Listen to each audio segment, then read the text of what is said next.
Indonesia sedang mengalami gelombang baru dalam dunia otomotif. Gelombang yang datang bukan dari Jepang, bukan pula dari Eropa, melainkan dari arah yang selama ini jarang kita perhitungkan, yaitu Tiongkok.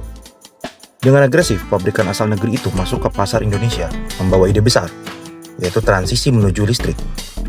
Mereka datang dengan keyakinan bahwa masa depan, mobil tidak lagi digerakkan oleh bensin, tapi oleh energi yang lebih bersih, efisien, dan tentu lebih modern. Desainnya dibuat futuristik, fitur dipenuhi teknologi, dan harga disesuaikan agar terlihat masuk akal. Semua elemen disusun rapi untuk satu tujuan, yaitu menggoyang dominasi lama. Namun kenyataannya di tengah persaingan yang sangat kompetitif ini, Toyota menjadi satu nama yang tetap berdiri di atas semua badai perubahan itu. Tanpa kampanye besar-besaran, tanpa gebrakan yang mencolok, mereka tetap menjadi pilihan utama masyarakat Indonesia.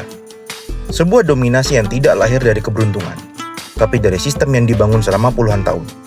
Toyota tidak hanya menjual mobil, mereka membangun ekosistem. Jaringan dealer dan bengkel resmi yang sudah banyak tersebar di seluruh pelosok negeri ini tidak dibangun Toyota dalam semalam. Hal ini membuat banyak pengguna merasa aman dan tenang karena jika ada kerusakan pada kendaraannya, masih ada bengkel resmi yang bisa membantu memperbaiki masalah pada mobil tersebut. Dan karena jaringan dealer yang sudah luas, maka suku cadang menjadi berlimpah. Dan akhirnya, Toyota bisa membangun psikologis pembeli untuk merasa aman dan bisa digunakan untuk berbagai kalangan bahkan yang paling awam sekalipun. Bukan hanya soal dealer dan suku cadang yang berlimpah, Toyota sudah terkenal puluhan tahun di Indonesia dengan kualitas durabilitas kendaraan yang mereka ciptakan. Mobil Toyota terkenal sangat awet, bahkan bisa dipakai hingga puluhan tahun, diantaranya banyak mobil tahun tua yang masih ada di Indonesia. Kijang merupakan bukti kuat kalau brand ini memang terkenal bandel.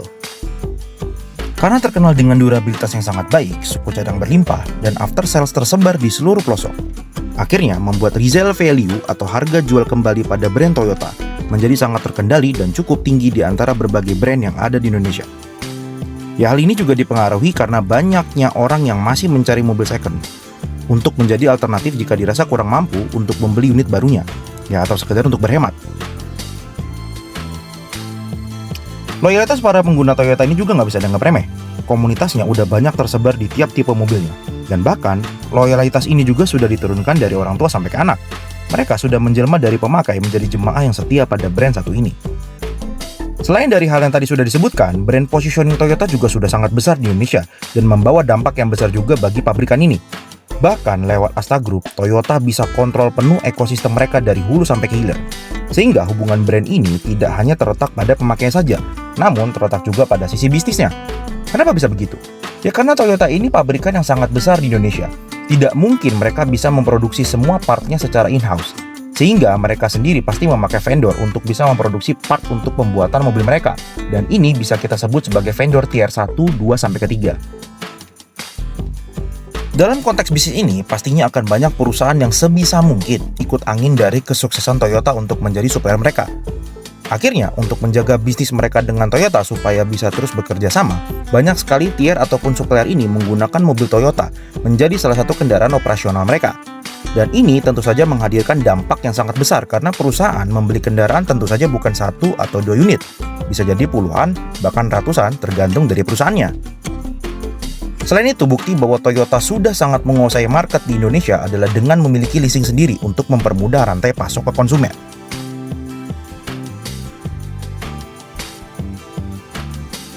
Besarnya Toyota dalam konteks perekonomian Indonesia bukanlah hal yang bisa kita anggap remeh, mengingat banyak sekali vendor ataupun perusahaan yang sangat menggantungkan nasibnya pada brand ini. Nah, kalau begitu dengan pengaruh sebesar ini di Indonesia, kenapa Toyota masih belum mengikuti tren EV yang saat ini sedang hype di Indonesia? Kalau pertanyaannya hanya sekedar bisa atau enggak, tentu saja jawabannya bisa banget. Tapi kenapa enggak? Ternyata, Toyota sadar dengan infrastruktur di Indonesia yang masih belum memenuhi dan belum siap sepenuhnya untuk pergantian dari mobil combustion engine menjadi full electrical. Dan masih berfokus pada hybrid car. Karena Toyota tahu membangun sebuah ekosistem tidak bisa dibangun dalam waktu sebentar. Perlu riset, momentum, dan infrastruktur yang memadai untuk menciptakan sebuah produk yang reliable dan durable. Maka dari situ, mereka tidak terburu-buru untuk masuk ke pasar EV. Untuk pabrikan Cina sendiri, karena mereka sudah tahu kekuatannya membuat pabrikan Jepang menguasai market lewat mobil yang durable, maka mereka memutuskan untuk merubah haluan ke pasar EV dan menawarkan masa depan lewat teknologi baru dan berbeda dengan yang brand Jepang tawarkan.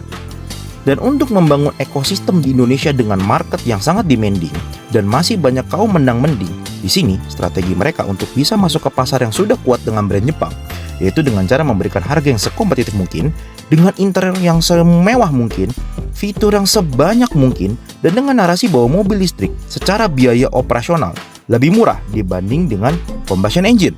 Apalagi sekarang mobil listrik sedang diberikan kelonggaran berupa insentif dan pajak yang sangat murah. Namun, kenapa kira-kira pemerintah kita sangat mendorong pertumbuhan mobil listrik di Indonesia? Hal ini akan saya buatkan videonya terpisah. Dengan narasi yang tadi sudah disebutkan, nampaknya kita bisa ambil satu kesimpulan, bahwa terkadang inovasi memang penting untuk kemajuan teknologi, tetapi yang mungkin bisa menang adalah yang paling bisa mengakar pada mindset konsumen.